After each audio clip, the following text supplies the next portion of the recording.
Vapes, recharging lithium chemistry batteries, batteries in the landfill, e-cigarettes.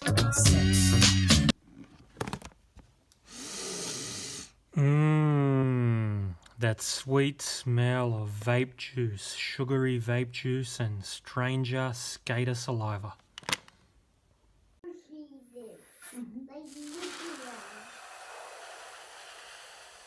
Welcome back to Corporate Nitro. In this video, we will attempt to recharge the battery in an Iget e-cigarette. What you will need a lithium multi-chemistry charger. You will need multimeters. Look at these, I just made them up. 4mm bullets that go to mini alligators. That way we can connect to the battery terminals much more easier. Don't have to use adapters. So, these are the e-cigarettes. They're all Iget bar. Most of them work, which means they've probably fallen out of the pocket of the skater or the eshay who's dropped it. So what we're going to do is we're going to work out which one's actually flat and been dumped. So we'll open up the batteries for all of them, and then we'll attempt to charge the most dead battery that we've got here to see if a lithium ion battery can be recharged. Let's slowly open them all up and see which one's got the worst battery. Let's recharge all the vapes and then see what we can do with them and find out how many are duds. Right, let's get the texter, give every vape a number so that we can remove the battery and see what the state of the battery is right now. Alright, every single vape has got a number. Let's take the batteries out so we can measure their voltage. To open up from the top, you simply rock the top. Okay, then you're in. To open up a vape, you grab the top and rock it back and forth. Eventually it will pop open like that, and then you can just pull out your internals until the top falls out. And then you use some kind of a sharp tool just to find the little opening at the bottom, which is about there, and then you can pry that out. Let me demonstrate for you how hard it is. Okay, it's pretty easy, isn't it? Take off the top.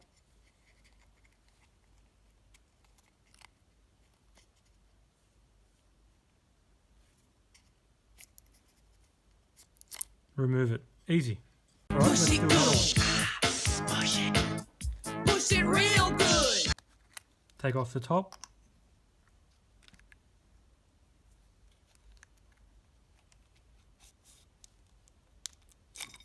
Easy.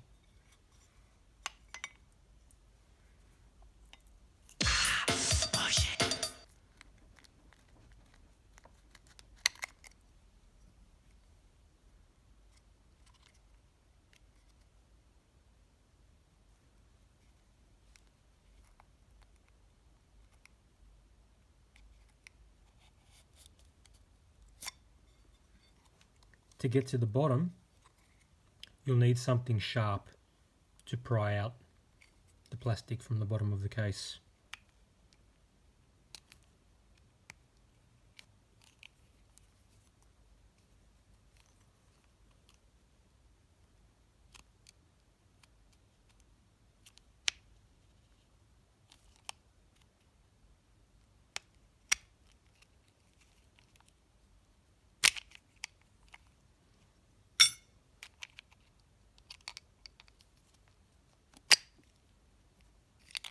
Okay, now that you've got both ends out, you can easily push the battery through.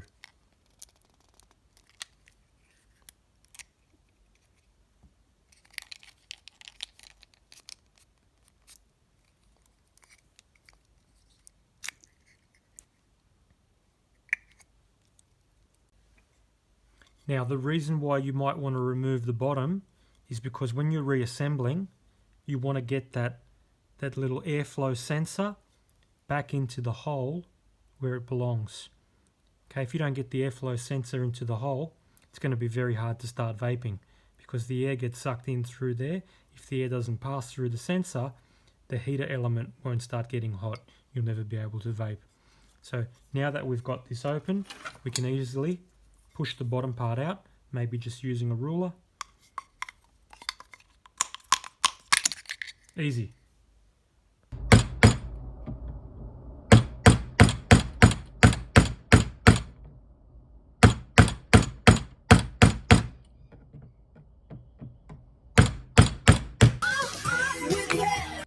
And that's how you get it out.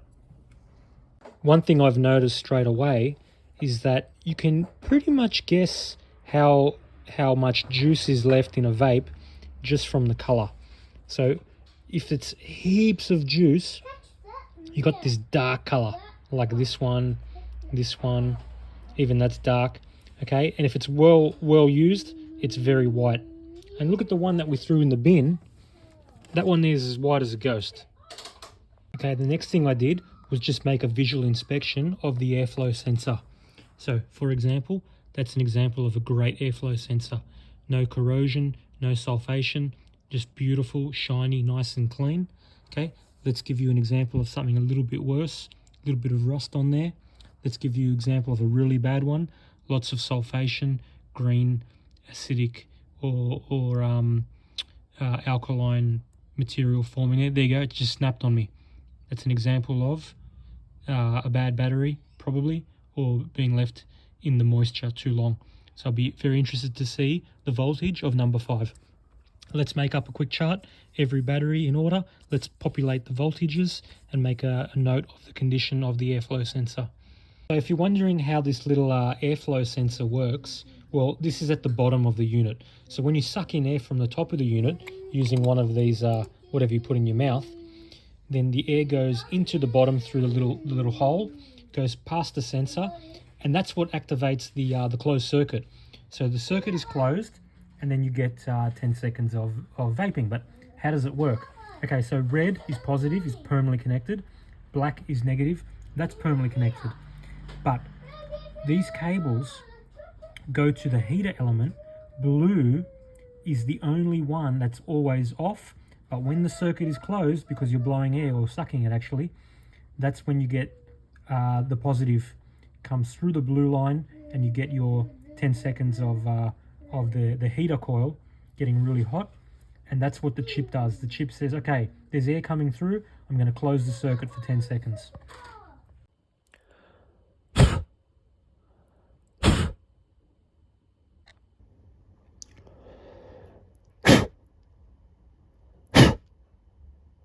All right, turn on your multimeters to VDC voltage.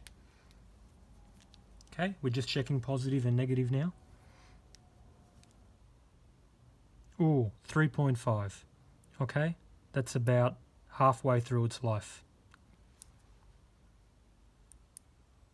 3.5.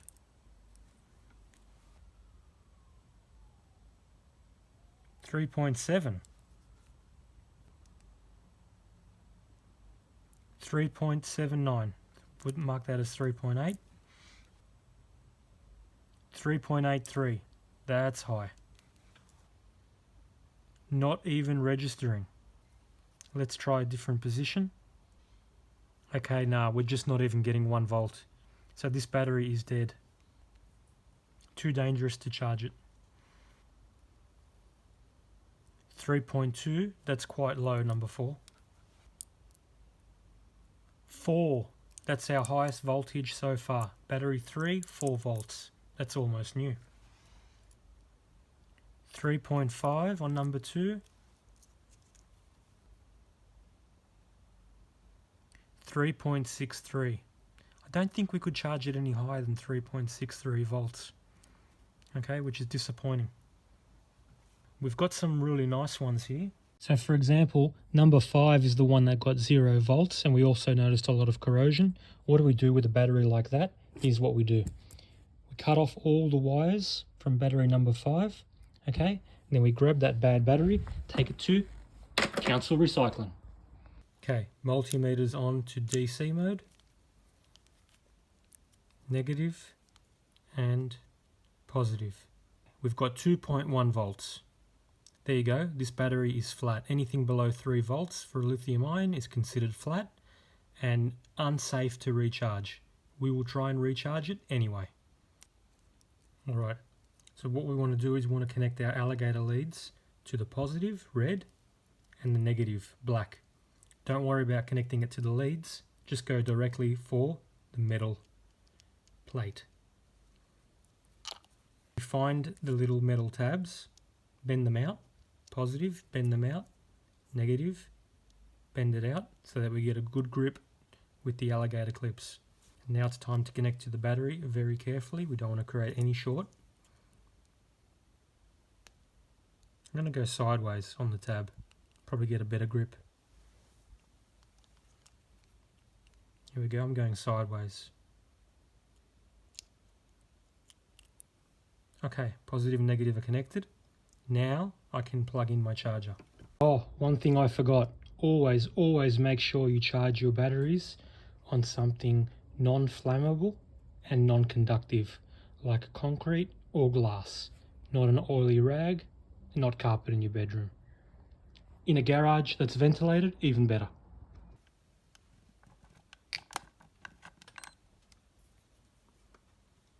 Alright, charger comes on, and the last battery I charged was a life battery.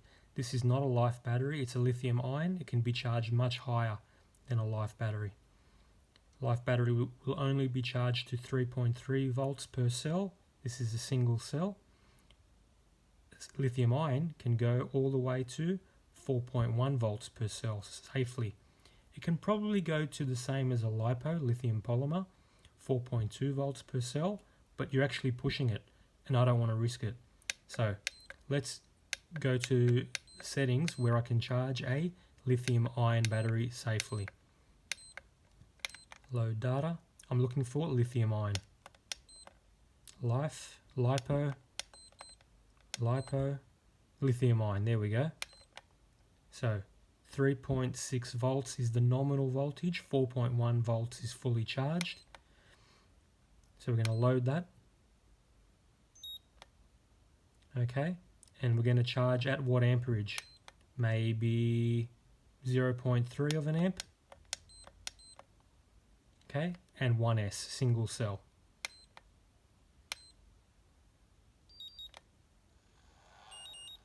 Okay, too low. If the voltage is too low, there's a trick. We're going to charge the battery in nickel metal hydride mode just for 2 minutes. Okay, 1.2 amps, that's too high. Come back down to 0.3 amps and charge it for 2 minutes at 0.3 of an amp.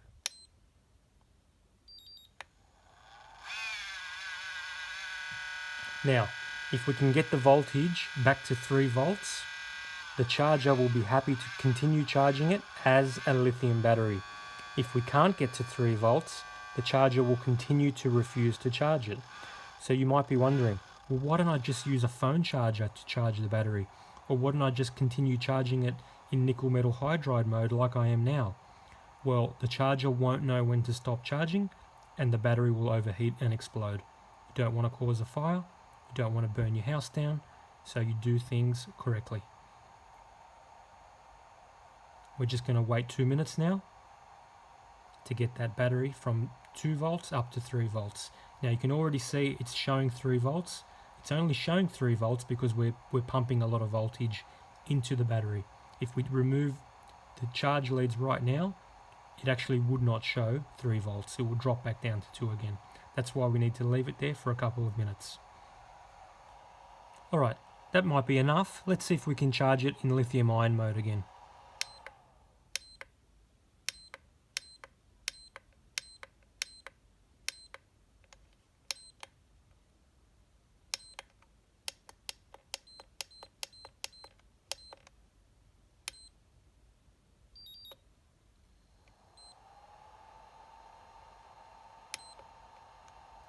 Okay, now we can see we're over 3 volts.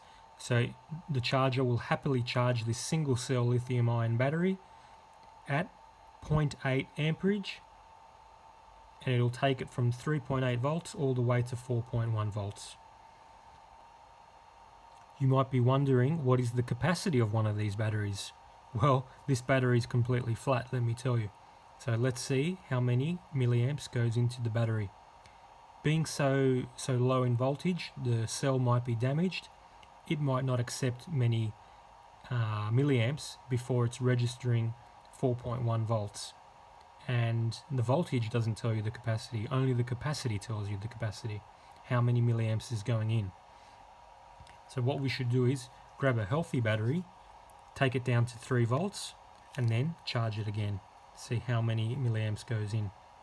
Another thing we could do is grab a healthy battery and discharge it, see how many milliamps comes out. It was just showing 4.1 volts a second ago, which is not good because we've only put 49 milliamps in. Maybe this battery is not going to be charged. There you go, 4.1 volts, and only put 50 milliamp in. Didn't put 1350 milliamps in. Okay, so maybe this battery has gone so low in the voltage, we're never going to be able to charge it again. It'll reach 4.1 volt. As soon as you use it, it'll go flat back down to 2 volts again. So we might have to choose another battery that's healthier and then safely dispose of this one at council recycling. Now we can see the voltage is fluctuating. It's trying to give it 0.8 of an amp and then going down to 0.1 of an amp. 0.8 down to 0.1. Charger's not sure what it should do. Fully charged in 5 minutes and only put 56 milliamps in.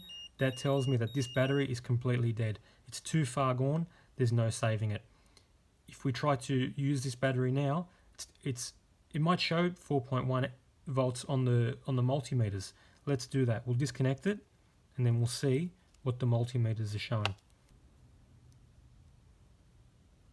Okay, 3.68 volt. That's nowhere near 4.1 volt. It's actually lower than the 3.7 volt nominal voltage of the battery. This battery is not good. It cannot be reliably used for anything. I'm going to dispose of it. We're going to pick another one. Into my collection of dead batteries, ready to go for council recycling. So in this example, we found a battery that was registering 3.8 volts, which is quite high. So we should safely be able to charge that back up to 4.1 volts fully charged. So we chose to charge it at 0.8 of an amp, single cell, using the lithium ion mode, and that's recharging now. Let's see how long it takes at 0.8 of an amp. If you see the voltage, the amperage, if you see the amperage dropping, that means the battery is getting close to full capacity, so the charger is reducing the amperage so that it doesn't go over the capacity of the battery and overheat the battery.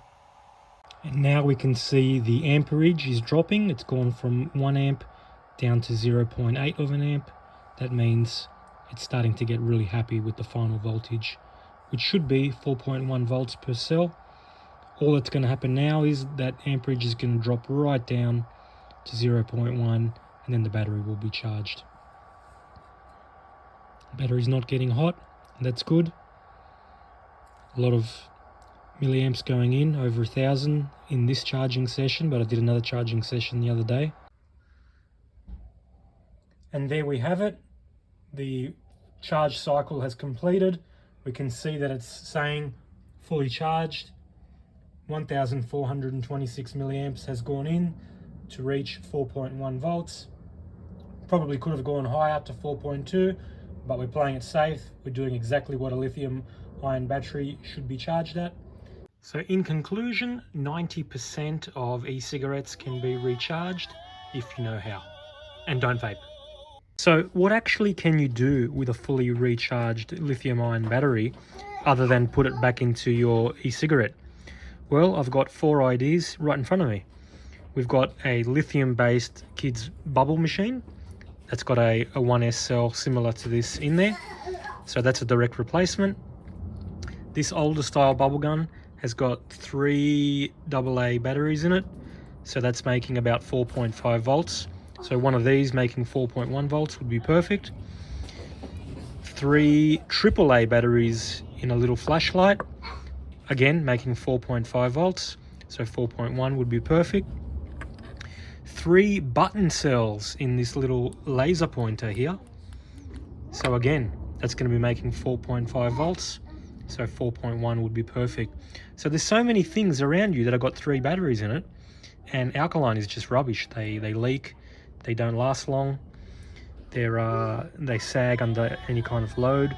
So yeah, go for lithium when you can. And that's it. Let's end this video now. Charge safely. Peace out.